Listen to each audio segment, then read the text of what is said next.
A brittle scrap of parchment sits in a darkened museum vault, its surface etched with symbols no living person can read. This isn't just an old document, it's a locked door to an entire civilization's thoughts, fears, and triumphs. For generations, the world's brightest minds have stared at these markings, desperately trying to hear the voices silenced by time. The truth is, every undeciphered cipher is like finding a sealed letter from history. The address is clear, but the message remains just out of reach. Why do these ancient codes from Egypt to Mesoamerica continue to haunt us centuries later? Because cracking them doesn't just solve a puzzle, it resurrects entire cultures from oblivion. Today, we're not just studying symbols, we're becoming cryptographers for the dead, learning to listen when the past finally decides to speak. Imagine living in a world where sending a message could mean the difference between survival and catastrophe. That was the reality for rulers, generals, and priests in ancient times, people who needed to share critical information without enemy eyes deciphering their words. The Egyptians didn't just carve hieroglyphs into temple walls for decoration. They wielded these symbols like a weapon, encoding sacred knowledge and state secrets in layers of visual complexity. Meanwhile, the Spartans took secrecy to another level with the Copiel Cipher, a simple but brilliant method where a strip of parchment, wrapped tightly around a rod of a specific size, revealed its message only to those who knew the trick. Without the exact rod, the letters remained a chaotic jumble. What's fascinating is how these methods reflect the values of their creators. In Egypt, writing itself was sacred, reserved for scribes and the elite, making hieroglyphs a natural choice for encoding deeper meanings. The Greeks, on the other hand, prized logic and military ingenuity, so their ciphers leaned toward clever mechanics. But both systems served the same urgent need: control. Kings didn't just want privacy, they wanted assurance that their battle plans, alliances, and religious decrees couldn't be intercepted. And here's the thing, these weren't just practical tools. They were statements of power. When a pharaoh ordered a coded inscription or a Spartan general secured a message with a citale, they weren't just hiding words. They were demonstrating authority, proving that knowledge itself could be locked away from the unworthy. That's why cracking these ciphers today isn't just a technical challenge. It's like pulling back the curtain on the ancient world's most guarded conversations. Every decoded symbol is a whisper from the past, finally heard after centuries of silence. For centuries, the intricate carvings adorning Egypt's monuments stood as nothing more than mysterious artwork, beautiful yet utterly silent. Then, in 1799, a team of French soldiers digging near the town of Rosetta unearthed a slab of black basalt that would shatter that silence forever.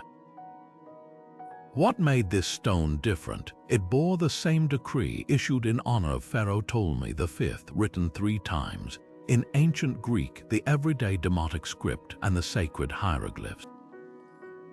For the first time in history, scholars held a dictionary carved in stone. But here's what most people don't realize: the Rosetta Stone didn't just hand us the translation. It gave linguists a fighting chance. Greek was already well understood, acting like a foothold in the steep cliff of decipherment. The real genius lay in spotting patterns matching royal names circled in cartouches, recognizing that hieroglyphs weren't just pictures but a mix of sound symbols and ideograms. Jean-Francois Champollion, a linguist obsessed since childhood, spent years staring at those inscriptions until one day he connected the hieroglyphic Ra with the Greek Ptolemy. That tiny spark ignited a revelation. These symbols could represent sounds, not just ideas. The impact was staggering. Suddenly, temple walls covered in what seemed like silent artistry began whispering secrets. Tax records, medical texts, even love poetry. The Rosetta Stone taught us that ancient scripts aren't dead languages. They're just waiting for the right key. And sometimes that key isn't a sophisticated algorithm but a humble slab, forgotten in the rubble of a long-lost empire. Picture this, a book so perplexing that even the world's sharpest codebreakers, the same minds who cracked Nazi Enigma machines, can't make sense of its pages.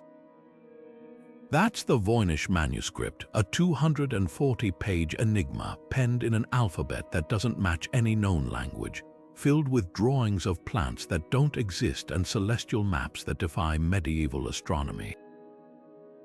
Since its discovery in a European monastery in the early 20th century, this artifact has turned into the ultimate brain teaser, one that refuses to surrender its secrets. What makes the Voynich Manuscript so maddening isn't just the script, it's the sheer contradiction of its existence. The handwriting flows with the ease of someone fully literate in this mysterious language, yet not a single word has ever been matched to a real vocabulary. The illustrations teem with precision, detailed roots bathing nymphs and zodiac symbols, suggesting a real purpose, perhaps a healer's manual or an astrologer's private notes. But here's the twist, carbon dating places it in the early 15th century, yet its botanical drawings include species completely unknown to science, either extinct or imagined. Over the years, theories have spiraled from the plausible to the fantastical. Some argue it's a lost herbal compendium, encrypted to protect medicinal secrets. Others insist it's an intellectual prank crafted to baffle future generations. A few even whisper about extraterrestrial origins, though there's zero evidence for that. But the most compelling clue might lie in its structure. Recent computer analysis revealed linguistic patterns resembling real languages' words following predictable rhythms, like a disguised dialect of Old Italian or a forgotten Slavic tongue. Yet no Rosetta Stone has emerged to unlock it. The Voynich Manuscript's power lies in its silence.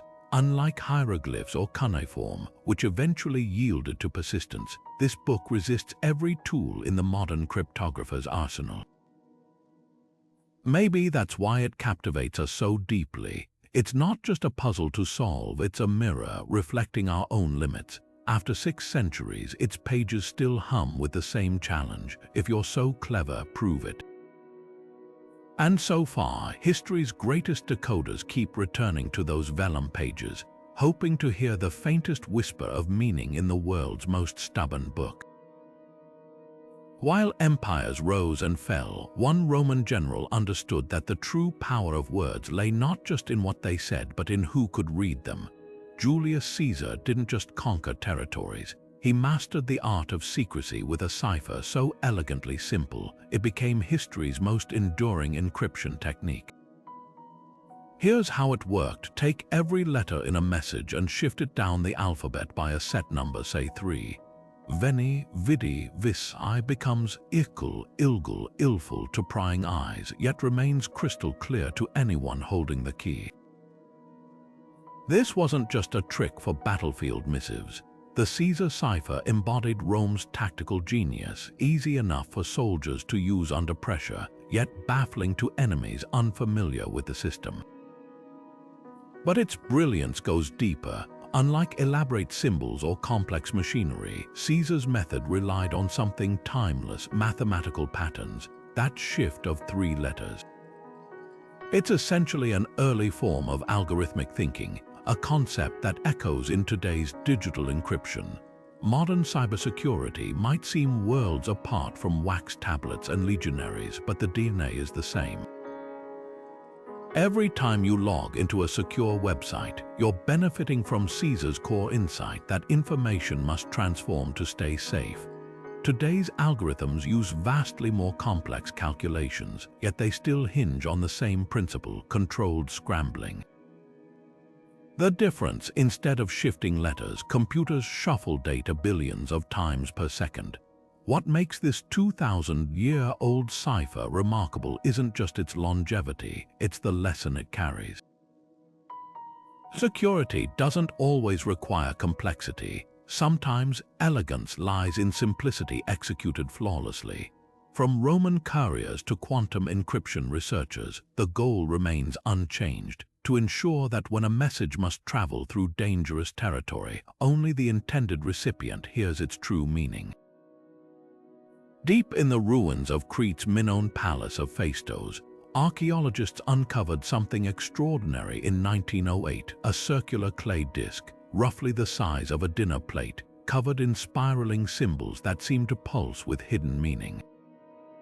Unlike anything else found in the ancient world, the Phaistos Disk isn't carved or painted. It's imprinted with 45 distinct signs, each stamped into the clay like pieces of a forgotten language's alphabet. Dating back over 3,700 years, this artifact is more than a curiosity. It's a time capsule from a civilization that thrived on the edge of myth and history. What makes this disc so mesmerizing isn't just its undeciphered script, it's the sheer modernity of its creation. Those stamped symbols suggest something revolutionary. The Minoans might have pioneered movable type printing nearly 3 millennia before Gutenberg. Picture craftsmen carefully pressing each symbol into wet clay, arranging them in deliberate sequences that spiraled inward like a serpent eating its own tail. Was this a sacred hymn, a royal proclamation, or perhaps an early attempt at record-keeping? Without a Rosetta Stone equivalent, we're left grasping at shadows. Theories abound, each as tantalizing as the last. Some linguists argue the symbols represent a lost Minoan dialect, pointing to similarities with Linear A, another undeciphered script from Crete. Others propose it's not language at all, but a symbolic representation of rituals or celestial events, with spirals mirroring the movement of stars. A daring few even suggest it could be a board game's rulebook stamped for durability. But here's the frustrating beauty of the Phaistos Disk: every hypothesis crumbles under scrutiny. Unlike Egyptian hieroglyphs or Mayan glyphs, there's no bilingual text, no repeated context to offer clues. Yet its very mystery speaks volumes. The disk's existence hints at a society advanced enough to standardize symbols, to replicate them with precision, a glimpse into bureaucratic or spiritual practices we can only imagine. For now, it remains an open question stamped in clay, daring us to listen closely. Perhaps one day a discovery will finally make those symbols sing. Until then, the Phaistos Disk holds its secrets tight, a silent ambassador from a world we're still learning to hear. Buried beneath layers of dust in a Virginia hotel room, a small pamphlet from 1885 promised something extraordinary, not just a mystery but an actual treasure. According to the text, a man named Thomas J. Beale had left behind 3 encrypted messages detailing the location of a fortune in gold and silver hidden somewhere in Bedford County. Here's the catch: only the second cipher has ever been cracked, revealing an inventory of the treasure but leaving its exact whereabouts and the names of its owners shrouded in code. For over a century, this puzzle has lured everyone from amateur sleuths to professional cryptographers, each hoping to strike intellectual gold. What makes the Beale Ciphers so fascinating isn't just the potential fortune. It's the doubt. Unlike ancient scripts carved in stone, these codes emerged in relatively modern times, with a paper trail that feels both tantalizingly close and frustratingly opaque. The solved cipher used a simple but clever key, the Declaration of Independence. Each number corresponded to a word in the document, with the first letter spelling out the message. But the other 2 ciphers, they resist every attempt, fueling whispers that the whole story might be an elaborate 19th century prank. Skeptics point to the pamphlet's dramatic tone, its convenient gaps, its insistence that decoding requires great labor as hallmarks of a hoax. Why would a man bury treasure and then leave clues so convoluted that even experts can't untangle them? Yet believers counter with physical evidence. Local records show a Thomas Beale did exist, and the solved cipher's description of the treasure's contents is oddly specific. Could the other two codes be waiting for the right key, much like the Rosetta Stone's Greek unlocked hieroglyphs? Perhaps the real treasure isn't gold at all, but the way the Beale Ciphers force us to confront our own obsession with secrets. They dangle the possibility of certainty, dig here and wealth is yours, while refusing to confirm whether the prize even exists. In that way, they're the perfect metaphor for cryptography itself, a discipline built on faith that every code, no matter how stubborn, must hold meaning. For now, the Beale Ciphers keep their silence, a reminder that some stories refuse to end neatly, and that's exactly what keeps us hunting. Among the sun-baked ruins of Crete's grand palaces, clay tablets etched with curious markings hint at a sophisticated civilization that mastered trade, art, and governance, but left behind a linguistic puzzle we still can't solve. This is Linear A, the original script of the Minoans, predating its deciphered successor, Linear B, by centuries. Unlike the royal inventories and tax records revealed in Linear B, these earlier symbols guard their secrets fiercely. They appear on storage jars, ceremonial offerings, and delicate clay discs, whispering of a culture that thrived in the shadows of myth. What makes Linear A so uniquely frustrating isn't just its resistance to translation, it's the tantalizing context we do understand. Archaeologists recognize these tablets as administrative tools, listing quantities of oil, grain, and textiles. The numerals are clear, and the layout mirrors Linear B's practical record-keeping. But without a bilingual text or recognizable language roots, the words themselves are ghosts. We can see the ledger, but the story it tells remains just out of reach. Linguists have tried every tool in their arsenal. Some argue Linear encodes an early form of Greek, while others trace its rhythms to obscure Anatolian or Semitic tongues.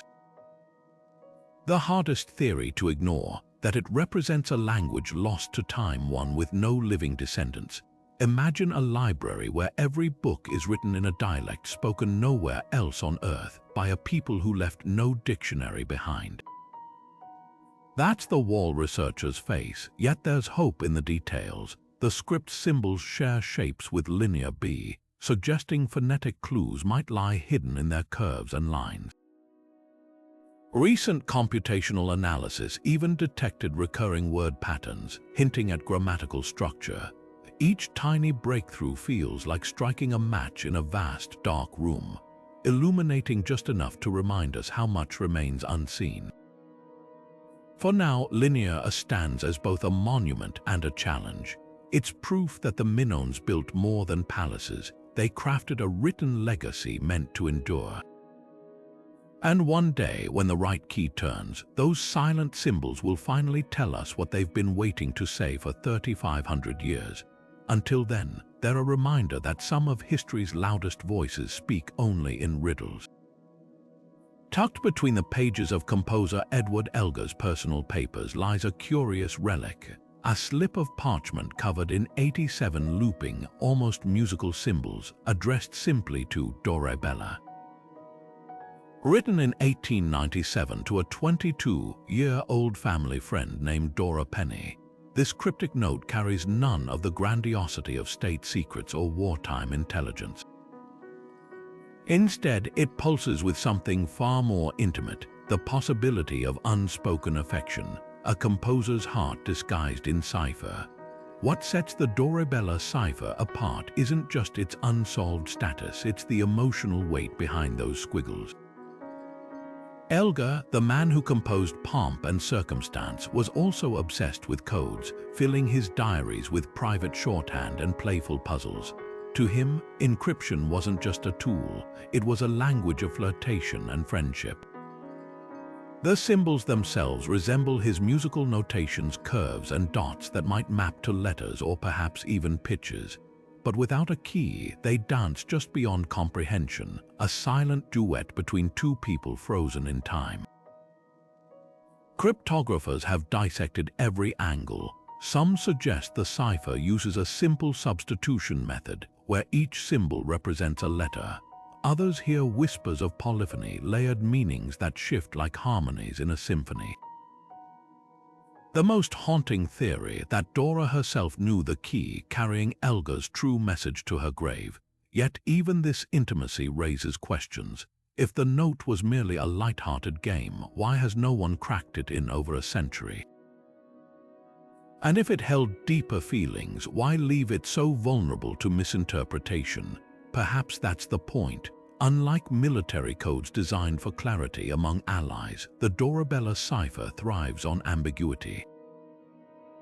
It exists in the space between joke and confession, a testament to how encryption can cloak not just information but vulnerability. In an age of blunt texts and oversharing, Elga's delicate symbols remind us that some messages need their mystery, that the act of hiding words can sometimes reveal more than speaking them plainly ever could. Today, the cipher endures as a rare artifact where cryptography and emotion intertwine. It's not just a puzzle to solve, it's a window into the quiet, coded ways humans have always said the things that matter most without saying them at all.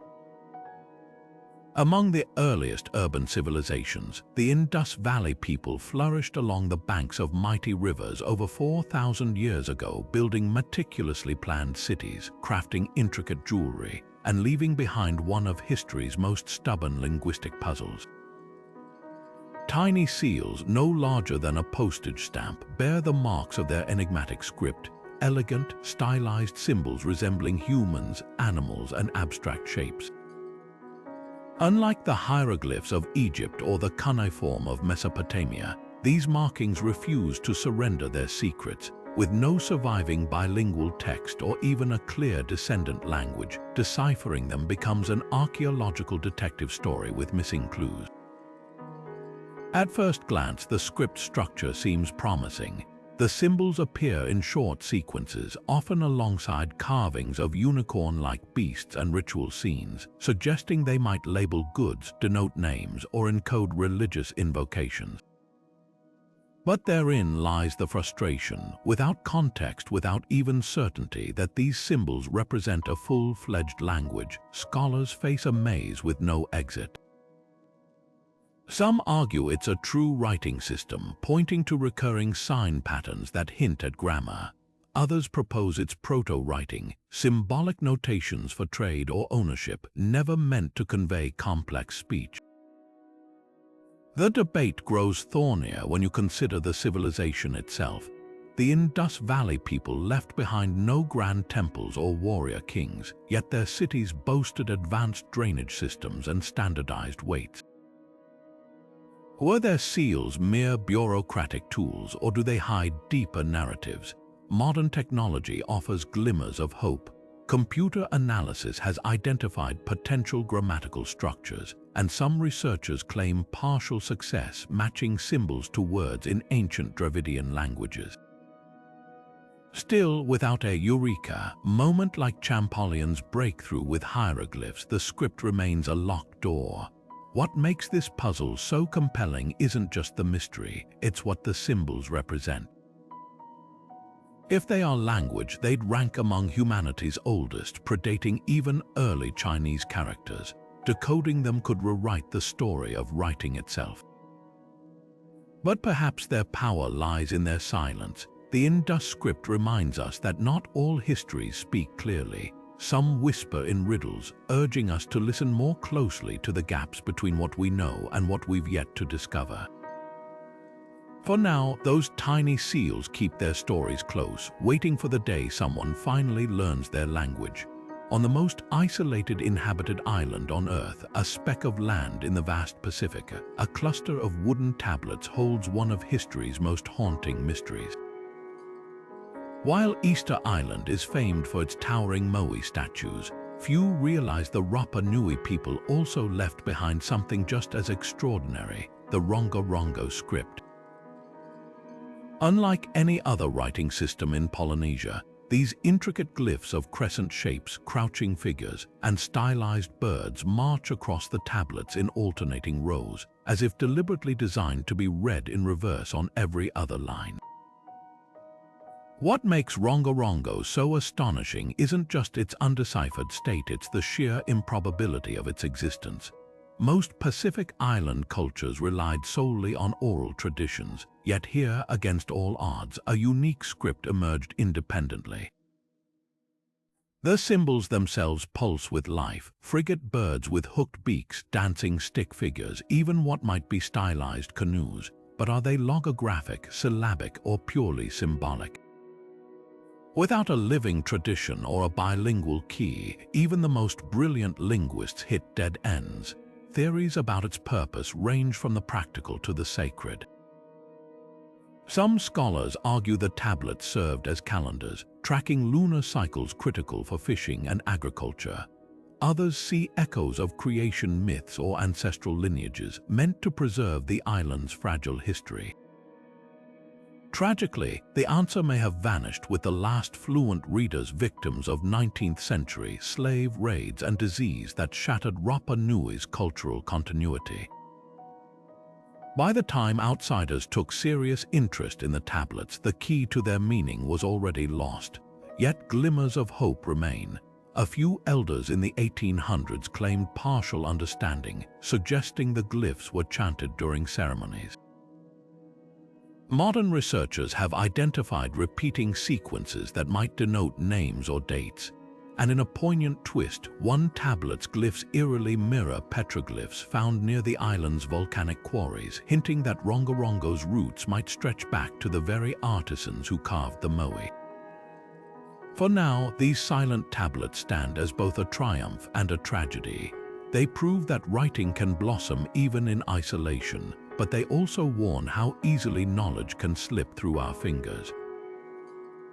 Each undeciphered line is a bridge to a people who defied their remoteness to create something lasting, and who challenge us to listen, even when their voices seem forever out of reach. Locked away in the damp confines of an English manor, Mary, Queen of Scots, faced a dilemma faced by prisoners throughout history: how to speak freely when every word might be overheard. Her solution, a cipher so intricate it transformed ordinary letters into a web of symbols, numbers, and intentional errors. A secret language meant to shield her treasonous correspondence from prying eyes. But in the deadly chess match between Mary and her cousin Elizabeth I, cryptography wasn't just about secrecy, it was survival. Mary's cipher wasn't merely a substitution code. It layered deception upon deception.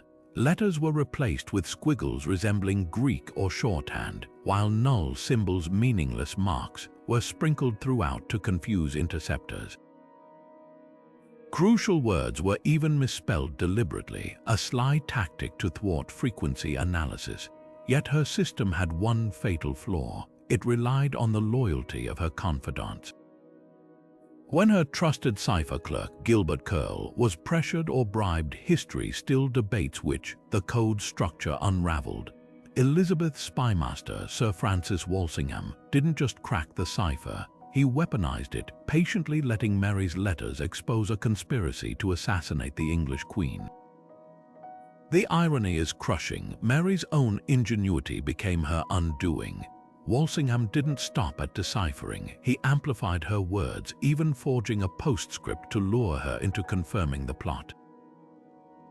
This wasn't just code breaking, it was psychological warfare, and it reveals a timeless truth about encryption. The strongest cipher is only as secure as the people who wield it. Mary's fate, executed in 1587, proved that in the shadowy world of political intrigue, ink could be as lethal as a blade. Beyond the drama, her cipher's failure marked a turning point. It showcased cryptography's dual role: a shield for the powerless, but in the wrong hands, a trap waiting to snap shut. For Mary, those carefully scrambled letters became a noose woven from her own hand.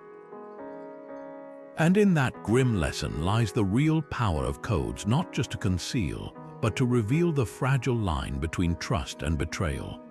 The streets of late 1960s San Francisco were already a powder keg of cultural upheaval, but then came a predator who weaponized fear itself. The Zodiac killer didn't just murder, He orchestrated a psychological siege, mailing taunting letters to newspapers filled with ciphers as twisted as his crimes. What set these codes apart wasn't their complexity, but their cruel duality, part cryptogram, part performance art, designed to humiliate law enforcement while immortalizing his brutality. At first glance, the Zodiac ciphers seem like crude substitutions, symbols swapped for letters, reminiscent of childhood puzzles. But buried within their jagged lines was something far darker, the mind of a killer who understood that terror lingers longest when wrapped in mystery. His first solved cipher, cracked by a schoolteacher and her husband, revealed a bone-chilling boast: "I like killing people because it is so much fun." Yet 3 other cryptograms remain stubbornly locked despite decades of global scrutiny. Why? Because unlike ancient scripts waiting for their Rosetta Stone, these were crafted to resist flaw deliberately with errors, layered encodings, and perhaps even red herrings. The eerie genius lies in the Zodiac's fusion of old and new. He borrowed techniques from medieval cipher disks, yet exploited modern media's reach, turning his crimes into a macabre public spectacle. Each unsolved symbol is a ticking time bomb. What if they conceal victim names or burial sites? Or worse, what if they're empty, a final joke at our expense? What makes these ciphers unforgettable isn't just their unresolved nature. It's how they mirror humanity's oldest dance with secrecy, from Caesar's battlefields to Renaissance spycraft. The Zodiac didn't just kill individuals, he attacked our collective need for answers, proving that some codes aren't meant to be broken, they're meant to haunt. In a quiet German archive, a peculiar leather-bound book sat untouched for centuries, its pages crammed with Latin letters, mysterious symbols, and unsettling illustrations of eyeballs. The Copiel Cipher, crafted around 1730, wasn't just another encrypted text. It was a vault guarding the rituals of an enigmatic secret society. For years, scholars assumed it was written in an obscure Germanic dialect, until a team of linguists and computer scientists made a startling discovery. The Latin letters, pure misdirection. The real message lay hidden in the swirls and shapes between them, an elaborate cipher designed to protect knowledge too radical for its time. Breaking this code wasn't about brute force, it was about understanding the psychology of its creators. The team realized the Latin script served as filler, while Greek and abstract symbols held the true meaning. Painstakingly matching patterns, they uncovered a world teeming with initiation rites, symbolic eye surgeries, and political fervor. This wasn't just a club, it was a brotherhood obsessed with Enlightenment ideals, using ocular metaphors to represent the opening of mind. The obsession with eyes wasn't literal surgery, it was a coded call for intellectual awakening, wrapped in layers of theatrical secrecy. What makes the Copiel Cipher extraordinary isn't just its eventual decoding, it's what it reveals about the power of fringe groups to weaponize symbolism. Unlike state-sponsored codes meant for war or diplomacy, this manuscript was crafted by idealists who saw encryption as sacred duty. Their symbols weren't just locks, they were mirrors reflecting a society fearful of persecution yet desperate to spread its gospel. The manuscript's mix of drama and dogma detailed instructions for mock surgeries, candles, and oaths, reads like a script for the ultimate Enlightenment-era performance art. Yet the bigger question lingers: how many other ciphers like this still whisper from the shadows? The Copiel proves that secret societies didn't just hide their actions, they encoded their very identities.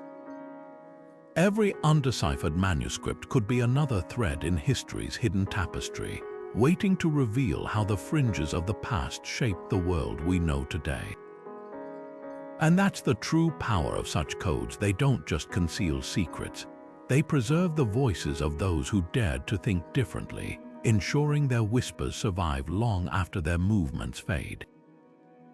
On the grounds of England's Shugborough Hall, nestled among lush gardens and classical statues, stands an unassuming shepherd's monument with a peculiar feature, a sequence of 8 letters etched into its marble surface, Auersvav. No grand cipher, no elaborate symbols, just a string of characters that has defied explanation for over 250 years. At first glance, it seems too brief to conceal anything meaningful. Yet this very simplicity is what makes it one of history's most stubborn puzzles. Theories about the inscription span from the scholarly to the fantastical. Some argue it's a coded reference to the Holy Grail, pointing to the monument's connection to the Knights Templar and its eerie resemblance to Nicholas Poussin's famous painting The Shepherds of Arcadia, which supposedly holds Grail-related secrets. Others dismiss this as romantic speculation, suggesting instead that it's a private tribute, perhaps an acronym for a Latin phrase, or even a love letter from the estate's former owner, George Anson, to his deceased wife. But here's where the mystery deepens. Below the letters, the monument features a mirror image reproduction of Poussin's painting, complete with its own cryptic alteration, an extra tomb and a shifted shepherd's hand. Could these visual clues hold the key? Researchers have tried everything: frequency analysis, Caesar shifts, even translating the letters into musical notes. One compelling theory proposes that the letters correspond to the initials of a biblical verse, while another suggests they encode the locations of Masonic treasures. What makes the Shugborough inscription so captivating isn't just its unsolved nature, it's the way it embodies the essence of cryptographic intrigue. Unlike complex scripts requiring expert linguists, this is a riddle anyone could attempt to solve, yet no one has. It's a reminder that sometimes the most profound mysteries hide in plain sight, wrapped in deceptively ordinary packages. Whether a sacred cipher or a sentimental gesture, those 8 letters continue to whisper their secret, daring us to listen just a little closer. Beneath the cracked earth of China's Henan province, farmers in the late 19th century kept unearthing fragments of bone, etched with strange markings, jagged symbols that looked like a child's first attempt at drawing. What they didn't realize was they'd stumbled upon the birth certificate of Chinese writing itself. These oracle bones, dating back over 3,000 years to the Shang Dynasty, weren't just relics, they were a direct line to the fears and fascinations of kings who sought answers from the gods. Picture the scene: a diviner pressing a red-hot rod into a turtle's plastron or an ox's shoulder blade, watching as the heat spiderwebbed cracks across the surface. Those fractures were believed to be messages from the spirit world, and scribes etched the questions and interpretations right onto the bone in a script that balanced artistry with function. Will the harvest be abundant? Is now the time to wage war? These weren't abstract musings, they were urgent queries frozen in time. What's astonishing isn't just the script's age, but its continuity. Of the roughly 5,000 characters identified, over 1,000 correspond directly to modern Chinese Hanzi, like meeting your ancestors' handwriting and recognizing your own. The character for rain, for example, still carries the same dripping lines it did when Shang scribes begged the heavens for mercy. This unbroken thread makes Oracle Bone script unique among ancient writing systems. It didn't vanish but evolved, syllable by stroke, into a living language. Decoding these inscriptions was no small feat. Early scholars like Wang Yang recognized their significance when he spotted matching symbols on bronzeware. But the real breakthrough came when researchers realized the bones often followed a formula. A preface, on day X, diviner Y asked, the question itself, and sometimes even the outcome. The king read the cracks and said, auspicious. Suddenly, these weren't just marks, they were conversations. Today, Oracle Bones remind us that writing began not as poetry or history, but as a desperate grasp for control in an unpredictable world. Every etched line is a plea, a gamble, a king's whisper to the divine. And in their jagged strokes we see something timeless, humanity's unshakable need to turn chaos into meaning, one character at a time. The year is 1623, and inside a London printing house, a typesetter carefully adjusts the spacing between letters in a seemingly ordinary book. To the untrained eye, it's just another page of text, but for those who know how to look, those tiny gaps between words might conceal an entire hidden manifesto. This was the revolutionary genius of Sir Francis Bacon's cipher, a way to bury secrets not in code, but in the very fabric of everyday writing. Unlike traditional ciphers that scramble messages into symbols, Bacon's method, published in his De Augmentis Scientiarum, leveraged something far subtler: the appearance of the text itself. By assigning each letter of the alphabet a unique 5-character binary combination, using 2 slightly different fonts or spacings as A and B, an entire message could be woven into an innocuous paragraph. Imagine sending a love letter where the italicized words spelled out your true intent, or a political treatise where the faintly bolded letters revealed a call to rebellion. The power lay in deniability. Even if intercepted, the document looked utterly harmless. This brings us to the tantalizing and hotly debated theory that Bacon's cipher might lurk within the works of Shakespeare. Conspiracy theorists argue that the plays contain hidden patterns, odd italicizations, irregular spacings, even peculiar watermarks in early editions. Could these be breadcrumbs left by Bacon, suggesting he was the true author? Most scholars dismiss the idea, pointing to the lack of concrete evidence and the Elizabethan era's inconsistent printing standards. Yet the speculation persists, fueled by Bacon's known fascination with secrecy and Shakespeare's uncanny grasp of legal and scientific concepts rarely understood by common playwrights.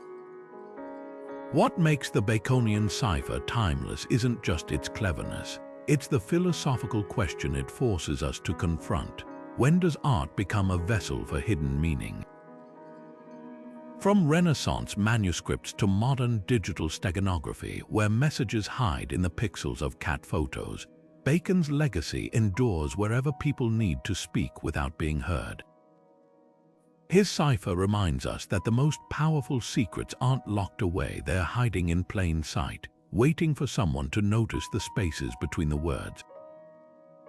Deep beneath the stone arches of a ruined Templar chapel, a solitary carving catches the light, a series of geometric shapes that seem too precise, too deliberate to be mere decoration. This is the legacy of the Knights Templar, warriors turned bankers, monks turned cryptographers, who may have embedded their secrets not in words, but in the very architecture they left behind. Emerging in the 12th century as protectors of Christian pilgrims, the Templars amassed immense wealth and influence, which made their sudden downfall in the 14th century all the more shocking. When King Philip IV of France moved to destroy the order, their vaults were found empty. Had their riches vanished into thin air, or had they been hidden in plain sight, guarded by ciphers only the initiated could decipher? The Templar cipher isn't a single system but a web of tantalizing possibilities. Some point to their famed Code of the Bearded Star, a cryptic diagram said to map the locations of treasure vaults across Europe. Others argue their true language lay in symbolism: the double-headed eagle, the fleur-de-lis, even the layout of their commanderies, all potentially encoding coordinates or messages. The most compelling evidence comes from the trial records of arrested Templars, where knights referenced secret rituals involving symbolic gestures and coded phrases. Could these have been more than religious rites? Could they have been the keys to unlocking something far more tangible? Modern cryptographers face a unique challenge with the Templars. Unlike military codes designed for practicality, the Order's symbols blur the line between sacred art and deliberate encryption. Take the Sheila na gig carvings found in some Templar sites, grotesque female figures once dismissed as mere medieval oddities. Some researchers now suggest they functioned as markers, their placements corresponding to hidden chambers or trade routes. Even the Templar cross, with its distinctive equal arms, might be more than a religious emblem. It could mirror astrological alignments or even act as a cipher wheel for numerical codes. The allure of the Templar cipher isn't just about gold or relics, it's about the order's uncanny foresight. These were men who pioneered early banking systems, who built a network spanning continents, and who seemed to anticipate their own destruction. If their codes do guard secrets, they've done so brilliantly, leaving just enough breadcrumbs to tempt us forward but never enough to confirm the trail. Whether their encryption was practical or purely mystical, one thing is certain. The Templars understood that the most powerful treasures aren't just hidden, they're remembered. And that may be the greatest cipher of all. In the smoke-choked battlefields of World War II, amid the crackle of radio static and the ever-present fear of intercepted messages, an unexpected weapon emerged not from a laboratory, but from the red rock canyons of the American Southwest.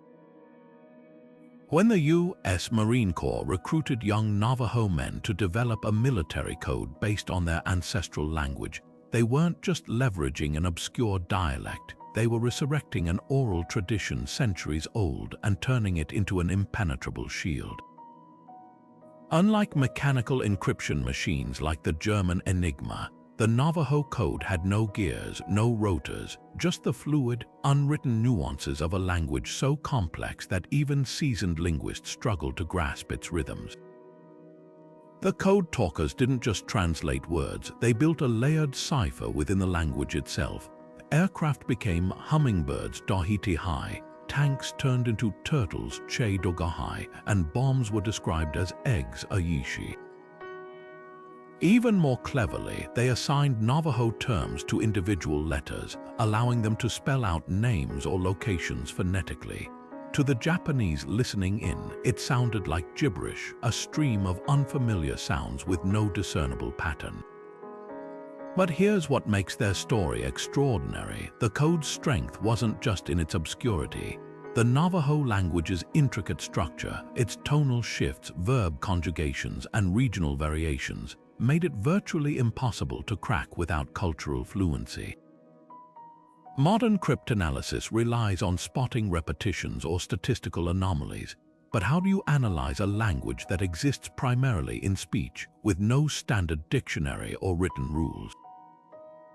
The Japanese military, masters at breaking conventional ciphers, hit a wall. One captured officer later admitted they'd assumed the code was some advanced mathematical encryption, never suspecting its roots stretched back generations. Beyond its tactical brilliance, the program was a quiet revolution in cultural recognition. At a time when Native American children were often punished for speaking their mother tongues in boarding schools, the U.S. government suddenly depended on that very knowledge to safeguard democracy. The irony wasn't lost on the code talkers, who carried both their heritage and their country's fate on their tongues. Their unbreakable code wasn't just a wartime tool. It was a living bridge between ancient wisdom and modern survival, proving that sometimes the future depends on listening to the voices history tried to silence. By war's end, Navajo code talkers had transmitted thousands of flawless messages across Pacific battlefields, from Iwo Jima's black sands to Okinawa's jungles. Their language, once dismissed as irrelevant, had outsmarted the era's finest codebreakers, and in that triumph lies a lesson far deeper than cryptography. Innovation doesn't always mean inventing something new. Sometimes it means remembering what the world forgot. Standing silently in the courtyard of the CIA's Langley headquarters, a towering copper sculpture twists skyward, its surface etched with nearly 2,000 cryptic characters.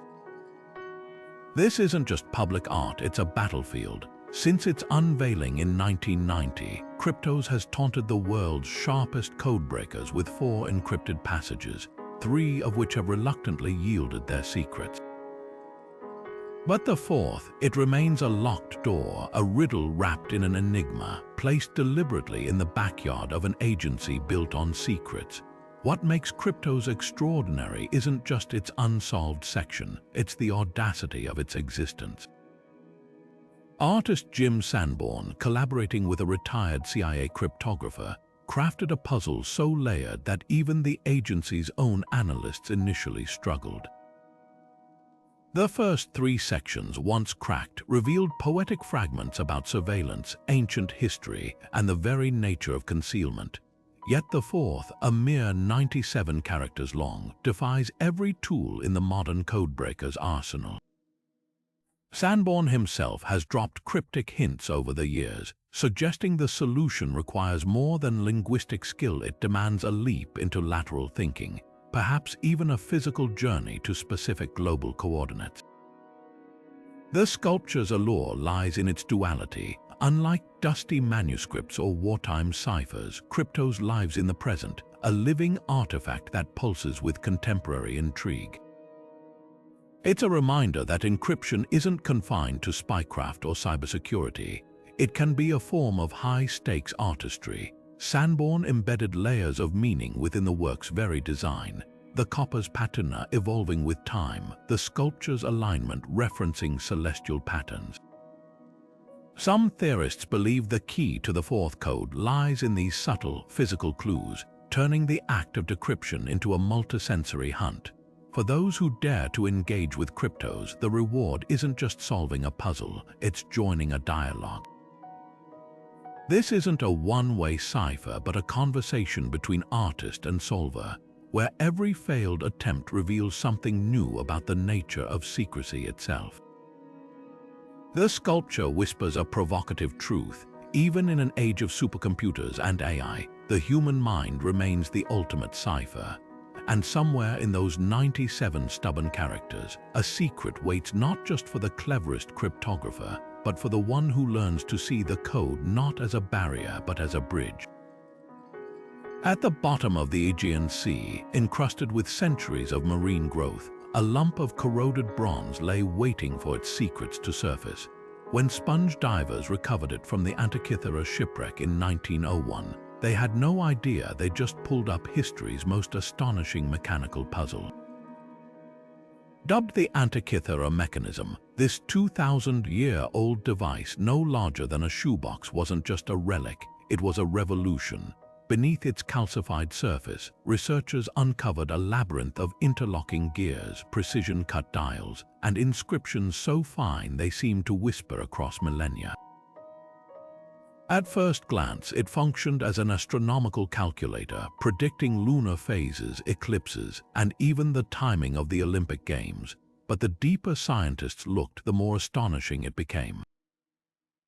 Tiny notches tracked planetary motions with near-modern accuracy, while hidden subsidiary dials hinted at functions still not fully understood. This wasn't just a tool, it was a cipher in motion.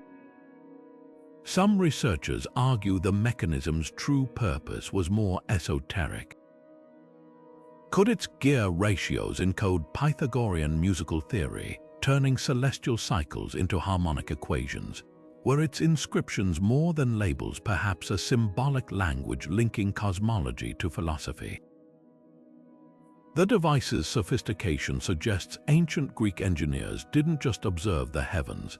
They may have sought to translate them, embedding abstract knowledge in tangible form. What's most humbling isn't just the mechanism's complexity, it's the timeline. For over 1,000 years after its creation, nothing of comparable intricacy would emerge in Europe. Its very existence shatters assumptions about technological progress, forcing us to reconsider what ancient civilizations could achieve. Every gear tooth, every scratched glyph, is a silent challenge to modernity's arrogance, proof that innovation isn't linear and that some truths once known can vanish like stars behind daylight. Today, as high-resolution scans reveal previously unseen inscriptions, the mechanism remains a paradox, a device we can reconstruct but never fully know. Was it a teaching aid, a navigator's companion, or something more profound? Perhaps it's all three, a reminder that the boundary between science, art, and cryptography has always been thinner than we think. And in that blurry margin, the past still has lessons to teach. In the hushed halls of Zagreb's archaeological museum, an Egyptian mummy lies wrapped in what appears to be ordinary burial linen until you look closer. Those faint reddish-brown stains aren't age marks, they're words. This is the Liber Linthius, the only known linen book to survive from antiquity, and its journey from sacred text to mummy's shroud is as baffling as the language it preserves. The Etruscans, Rome's sophisticated predecessors, left behind stunning tombs, intricate goldwork, and a script that borrowed Greek letters, yet their language remains the only major ancient tongue of the Mediterranean still stubbornly undeciphered. The Liber Linthius, with its 12 columns of meticulously inked Etruscan script, should have been the key. But here's the cruel irony. We can read the letters, they're clear as day, but without a bilingual Rosetta Stone or living descendants, the meaning evaporates like mist. Scholars have pieced together fragments of understanding. The text's repetitive structure and mention of deities like Tinia, the Etruscan Zeus, suggest it's a religious calendar, perhaps detailing rituals or lunar observances. Yet the broader narrative, the prayers, the prophecies, the daily concerns of a people who taught Rome everything from divination to architecture, stays locked behind a linguistic wall. The real mystery isn't just the text's content, but its bizarre afterlife. How did a sacred Etruscan manuscript end up sliced into strips and wound around the body of an Egyptian woman in Ptolemaic-era Thebes? Was it loot traded across the Mediterranean by merchants oblivious to its significance? Or did someone, somewhere, understand its value too late, repurposing it as a final, futile act of preservation? The Liber Linthius is more than a cipher. It's a cultural paradox. The very act that saved it wrapping a corpse also obscured its purpose, leaving us with a ghost of a civilization that shaped Western history. Every unreadable line whispers the same truth. Some voices, no matter how carefully preserved, fade until all that's left is the echo of their importance. Now imagine standing before that mummy, tracing the letters with your eyes. The Etruscans believed in fate, in signs woven into the fabric of existence. Maybe that's the cruel beauty of this linen codex. It's a literal textile, a tapestry of meaning we can see but not touch, reminding us how much history hangs by the thread of chance. Beneath the glow of computer screens in research labs across the globe, something extraordinary is happening. Ancient symbols that have defied translation for centuries are finally meeting their match. The same artificial intelligence that powers self-driving cars and medical diagnostics is now training its algorithms on the ink strokes of medieval scribes and the chisel marks of Bronze Age artisans. Where human minds hit walls of complexity, machine learning spots patterns invisible to the eye. Subtle repetitions in the Voynich Manuscript's looping script, statistical anomalies in Indus Valley seal markings, even the faintest traces of linguistic structure in Rongorongo's wooden tablets. Take the Decode Foundation's recent breakthrough with Linear A.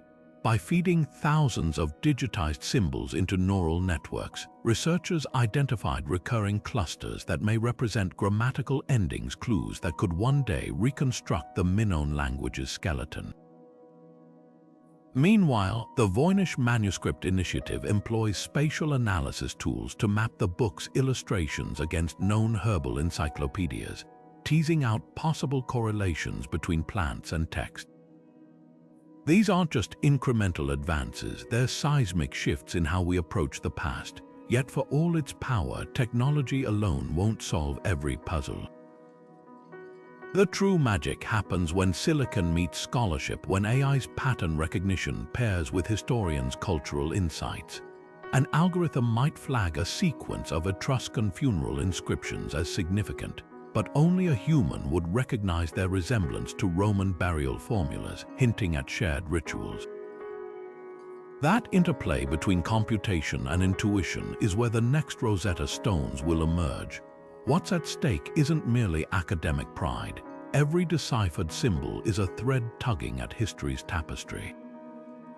Imagine learning that the Phaistos Disk isn't administrative jargon but a hymn to a forgotten sea goddess, or discovering that Indus Valley seals chronicle trade agreements with Mesopotamia. These aren't hypotheticals, they're probabilities looming on the horizon. The coming decade may reveal civilizations far more interconnected, philosophies far more sophisticated, and technologies far more advanced than our textbooks ever suggested. But here's the poignant twist. As we inch closer to unlocking these voices, we're also forced to confront how much knowledge has vanished forever. For every cipher cracked, countless others disintegrated in humid tombs or were lost to war. That tension between revelation and irretrievable loss fuels the urgency behind today's decipherment race, because the ultimate lesson isn't just about solving puzzles, it's about rescuing entire worldviews from the silence of time. The future of ancient codes isn't confined to labs or libraries. It's unfolding in real time, inviting armchair detectives and professional cryptographers alike to participate. Every shared dataset, every crowdsourced transcription adds another lens to the microscope, and in that collective effort lies a thrilling possibility that the next breakthrough might not come from a supercomputer, but from a curious mind halfway across the world who notices what no one else has seen. The past has waited millennia to speak. Thanks to the tools we now wield, its whispers are finally reaching our ears. The echoes of lost civilizations don't always come in grand ruins or golden treasures. Sometimes they whisper through the stubborn silence of an undeciphered script. From the Rosetta Stone's triumphant crack to the maddening riddles of the Voynich Manuscript, each cipher we encounter isn't just a puzzle to solve. It's a thread connecting us to the fears, dreams, and ingenuity of people who shaped our world and then vanished into time's shadows.